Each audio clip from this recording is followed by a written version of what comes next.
শ্রীমদ্ভগবদ্গীতা যথাযথ। এখানে গীতাপাঠ বাংলা পঞ্চম অধ্যায় কর্মসন্ন্যাস যোগ নিয়ে আলোচনা করা হয়েছে। গীতার এই অধ্যায়ে ভগবান শ্রীকৃষ্ণ অর্জুনকে কর্মসন্ন্যাস যোগের বিষয়ে অবগত করিয়েছেন। সন্ন্যাসং কর্মণাং কৃষ্ণ পুনর্যোগং চ সংসি যচ্ছেয় এতরেকং তন্মে ব্রূহি সুনিশ্চিতম। অর্জুন বললেন, হে শ্রীকৃষ্ণ, প্রথমে তুমি আমাকে কর্ম ত্যাগ করতে বললে এবং তারপর কর্মযোগের অনুষ্ঠান করতে বললে। এই দুটির মধ্যে কোনটি অধিক কল্যাণকর তা সুনিশ্চিতভাবে আমাকে বল। পরমেশ্বর ভগবান বললেন, কর্মত্যাগ কর্মযোগ উভয়ই মুক্তিদায়ক, কিন্তু এই দুটির মধ্যে কর্মযোগ কর্মসন্ন্যাস থেকে শ্রেয়। হে মহাবাহ, যিনি তার কর্মফলের প্রতি দেশ বা আকাঙ্ক্ষা করেন না তাকেই নিত্য সন্ন্যাসী বলে জানবে।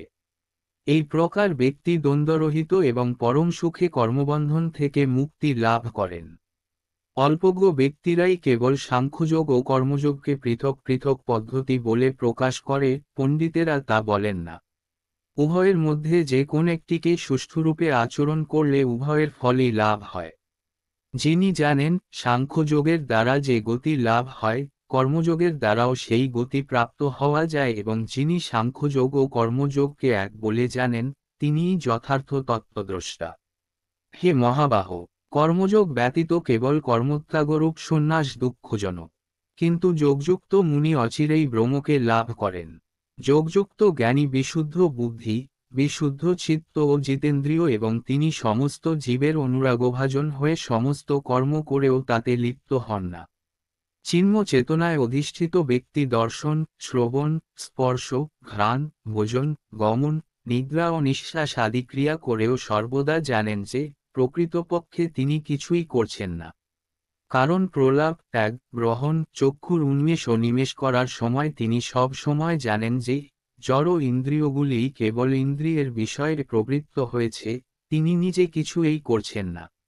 যিনি সমস্ত কর্মের ফল পরমেশ্বর ভগবানকে অর্পণ করে অনাসক্ত হয়ে কর্ম করেন, কোন পাপ তাকে কখনো স্পর্শ করতে পারে না, ঠিক যেমন জল পদ্মপাতাকে স্পর্শ করতে পারে না।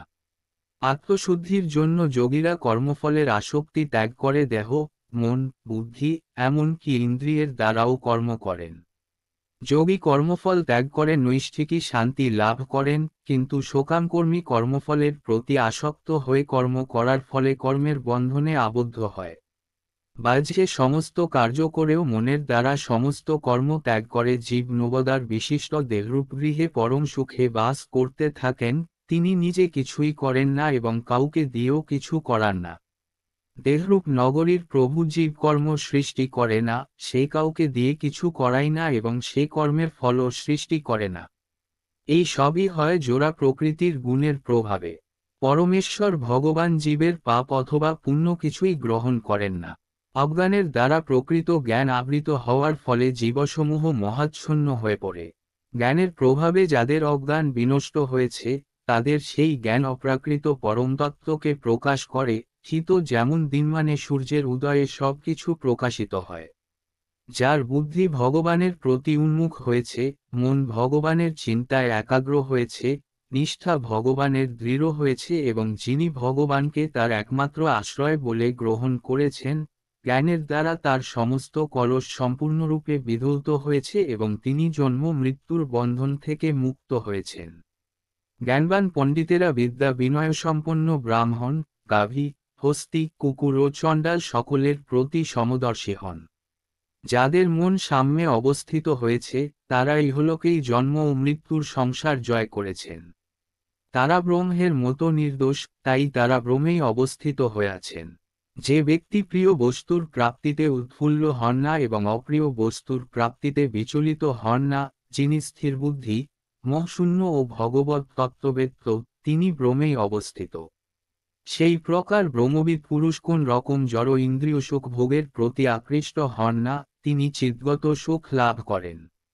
ব্রহ্মে যোগযুক্ত হয়ে তিনি অক্ষয় সুখ ভোগ করেন। বিবেকবান পুরুষ দুঃখের কারণ যে ইন্দ্রিয়জাত বিষয়ভোগ তাতে আসক্ত হন না। হে কৌন্তেয়, এই ধরনের সুখভোগ আদিও অন্তবিশেষ। তাই জ্ঞানী ব্যক্তিরা তাতে প্রীতি লাভ করেন না। এই দেহ ত্যাগ করার পূর্বে যিনি কাম ক্রোধ থেকে উদ্ভূত বেগ সহ্য করতে সক্ষম হন তিনিই যোগী এবং এই জগতে তিনিই সুখী হন।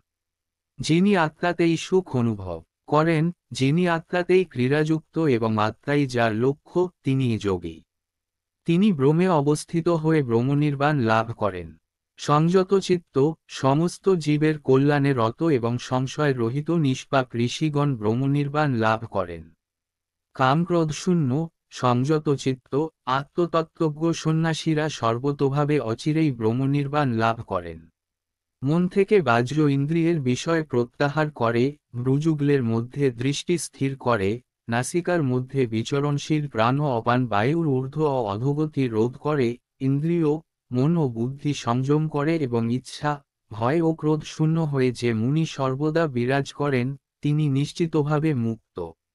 আমাকে সমস্ত যজ্ঞ ও তপস্যার পরম ভোক্তা সর্বলোকের মহেশ্বর এবং সমস্ত জীবের সুহৃদরূপে জেনে যোগীরা জড় জগতের দুঃখ দুর্দশা থেকে মুক্ত হয়ে শান্তি লাভ করেন। গীতার পঞ্চম অধ্যায়ের সমাপ্তি।